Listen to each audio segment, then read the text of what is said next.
It's Sunday afternoon and I was out here earlier and I did a video on making Danish oil to do on my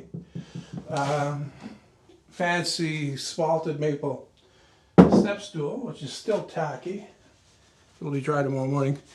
But I can't say I was restless. I just didn't feel like doing anything in particular. I didn't feel like coming out here and working on something, and I didn't feel like sitting around. So I figured it's a perfect time to make a video on something. So I took my butcher block table here out of my kitchen and brought it out here to the workshop so that I could show you how it's put together and talk about it a little bit.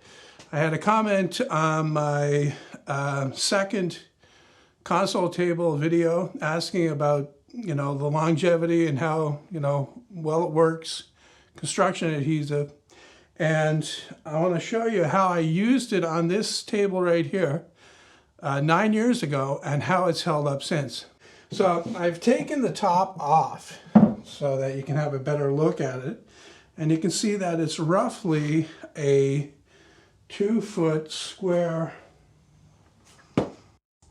surface. If I can find my tape. All right, I got it.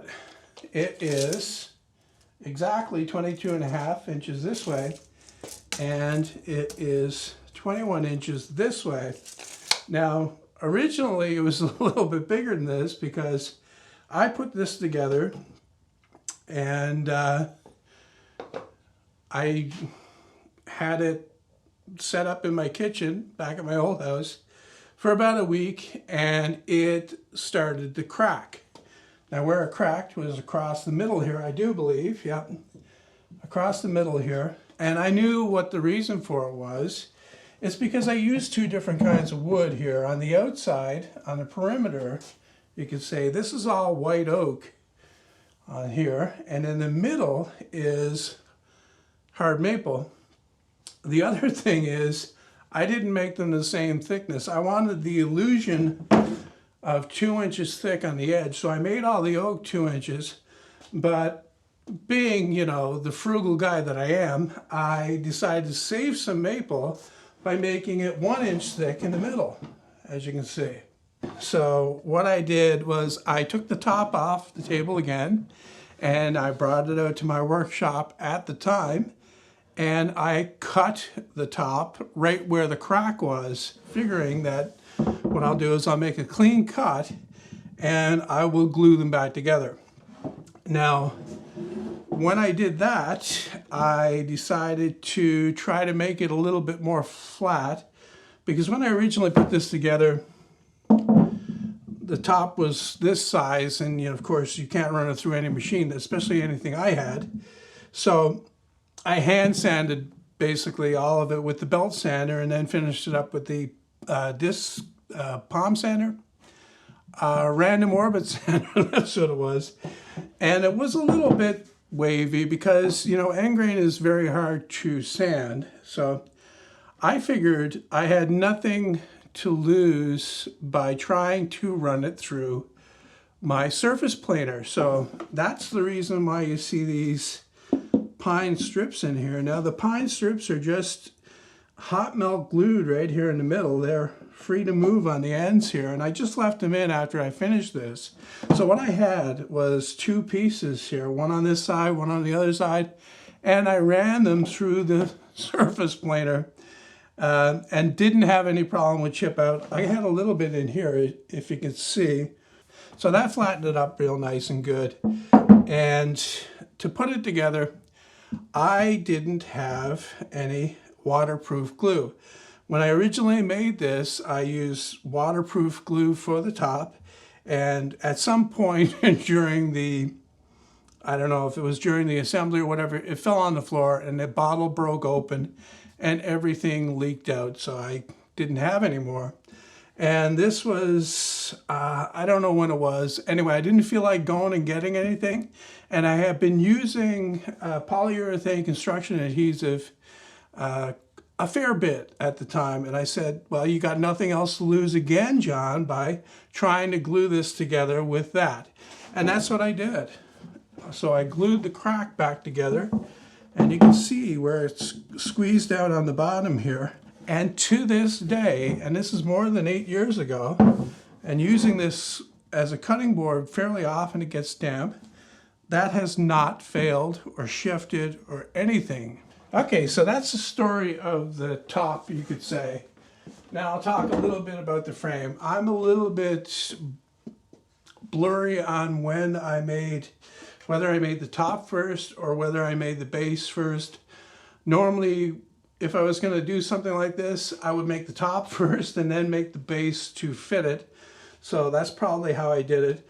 All I remember specifically about the base is the wood that I used for it and the way I put it together.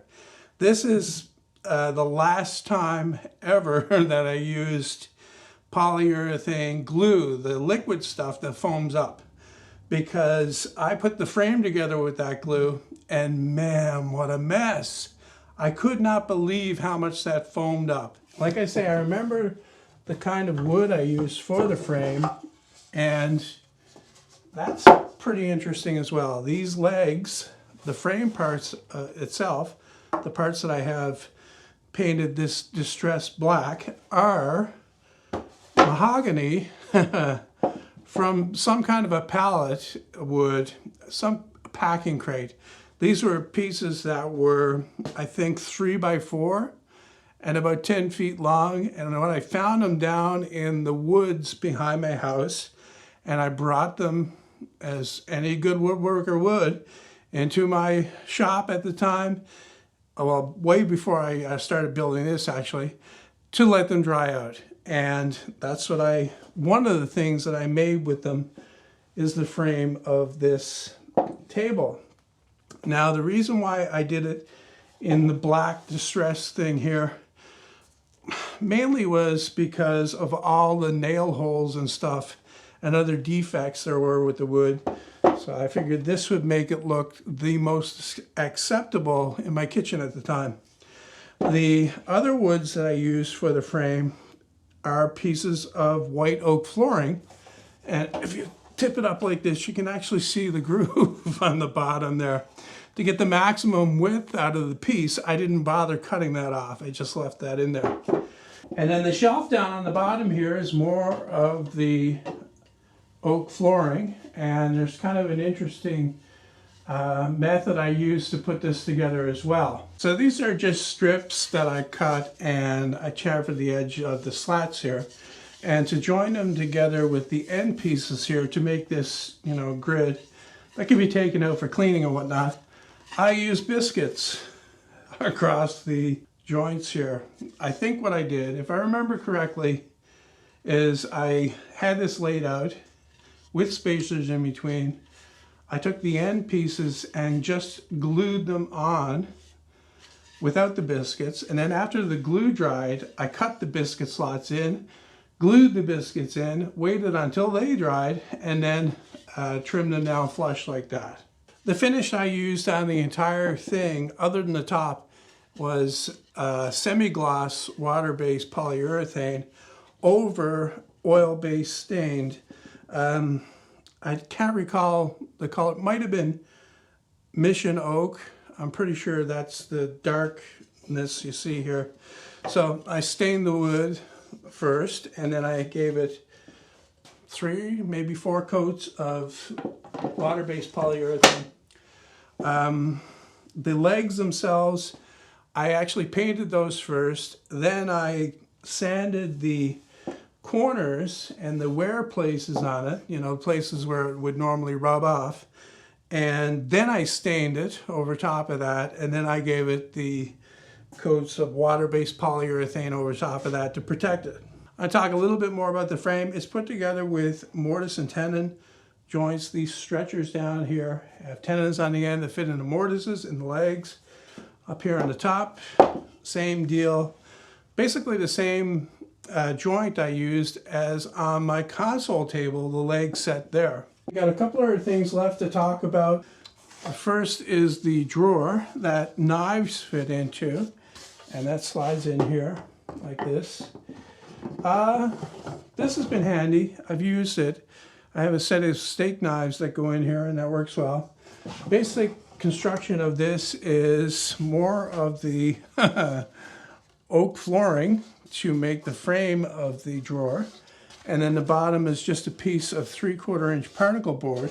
And you can see I've got a finger slot routed in here so you can pull it out. And the back, once again, is a piece of oak that's datoed in on the end here. Pretty basic standard drawer construction. The dividers for the knives are pieces of cedar, actually, that came from the original front door of my previous house. I took that door off and I put more energy efficient ones on, more modern looking ones. This was a round top door, and I changed the opening to square because I'm a sucker for punishment. I'm just gonna stick the top on there again so that I can show the last thing I want to talk about. Now, this might all sound familiar to you if you're a long-time viewer of mine, because you might have seen the video where I made this thing right here. This is the pastry board that fits on here, and it's like a second top for it. And this is the one that's normally in place. When I don't use that cutting board, I normally have this here. The problem with this, though, is that at this time of the year, summertime, humidity is very high. So the top, the butcher block top swells, and it can jam on here pretty good. Now, the original makeup of this was tapered on the inside, but even with that chamfer, it still gets really tight.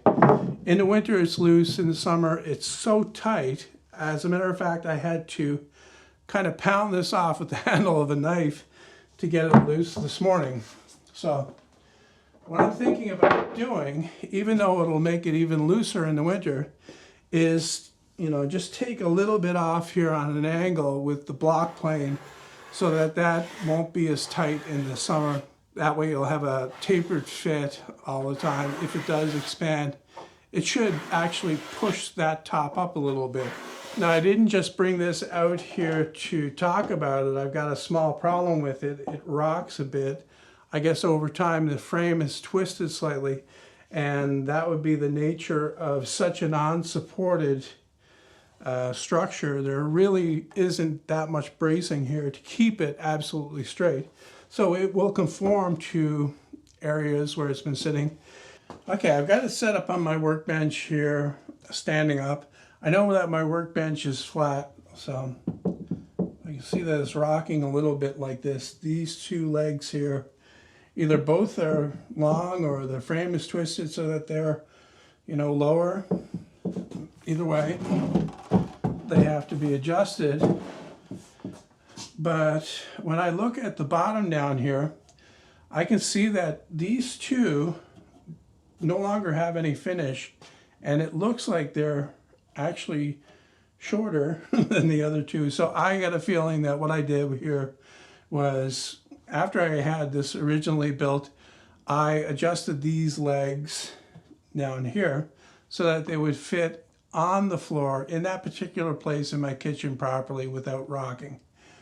And that sounds like something I would do, although I don't have any actual memory of doing that. So what I'm going to do is I'm just going to shave some off these two over here to make them the same as these, and hopefully that'll fix the problem. Yes, that's right. I'm going to try to do this on my miter saw. Actually, I'm not going to try. It's like Yoda said, there is no try. There is do or fucking do not. So I don't need to take much off. Get my micro adjust fist out.